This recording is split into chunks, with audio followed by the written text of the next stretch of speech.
അത് ഏറ്റെടുത്തുകൊണ്ടാണ് കോൺഗ്രസ് പ്രതിഷേധവുമായി രംഗത്തുന്നത്. സമാനമായ ഒരു സാഹചര്യം തന്നെയാണ് കാസർഗോഡ് കുമ്പള ആരിക്കോടിയിലുമുള്ളത്. ഇവിടെ ടോൾ പിരിവിനെതിരായ പ്രതിഷേധത്തിൽ 500 പേർക്കെതിരെ കേസെടുത്തിരിക്കുകയാണ്. ദേശീയപാതയിൽ വാഹനങ്ങൾക്കും പൊതുജനങ്ങൾക്കും മാർഗതടസ്സം സൃഷ്ടിച്ചതിനാണ് പോലീസ് കേസെടുത്തത്.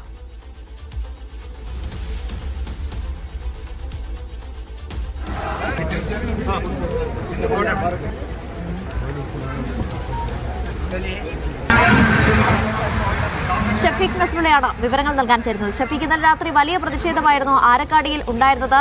അതിലിപ്പോൾ 500 പേർക്കെതിരെ കേസെടുത്തിരിക്കുന്നു. ഏതൊക്കെ വകുപ്പുകളാണ് ചുമത്തിയിരിക്കുന്നത് ഷഫീഖ്?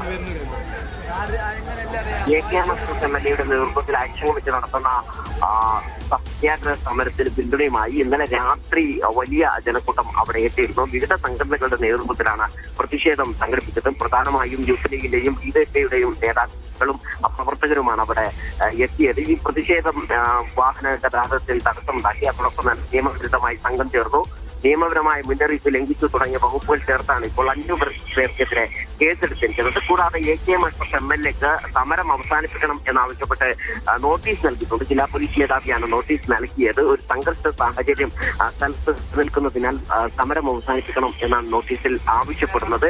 കഴിഞ്ഞ ദിവസം രാത്രി ആണ് വലിയ രൂപത്തിലുള്ള ഒരു സംഘർഷം ആൾക്കൂട്ടം അവിടെ സംഘടിച്ചത്. ആ സംഘടിച്ചതിൽ വാഹന ഗതാഗതം തടസ്സപ്പെട്ടു. അതോടൊപ്പം തന്നെ നിർദ്ദേശങ്ങൾ പാലിക്കാതെ അവിടെ സംഘം ചേർന്ന് നിന്നു തുടങ്ങിയ വകുപ്പുകൾ ചേർത്താണ് ഇപ്പോൾ 500 പേർക്കെതിരെ കേസെടുത്തിരിക്കുന്നത്. തിങ്കളാഴ്ച മുതലാണ് തലപ്പാടി ടോൾ ഗേറ്റിന് 22 കിലോമീറ്റർ മാത്രം അകലെ മറ്റൊരു ടോൾ ഗേറ്റ് ആരംഭിച്ച് അവിടെ യൂസർ ഫീ പിരിക്കുന്നത് തുടങ്ങിയത്. അന്ന് തന്നെ എംഎൽഎയുടെ നേതൃത്വത്തിൽ വലിയ ശക്തമായ പ്രതിഷേധം ഉണ്ടായിരുന്നു.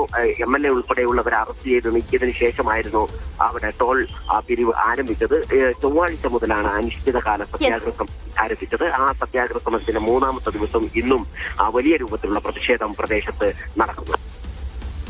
ആരിക്കാടിയിലാണ് പ്രതിഷേധത്തിന് 500 പേർക്കെതിരെ കേസെടുത്തിരിക്കുന്നത്. ഒപ്പം തന്നെ AKM അഷ്റഫ് MLAക്ക് നോട്ടീസ് കൂടി നൽകിയിരിക്കുകയാണ്.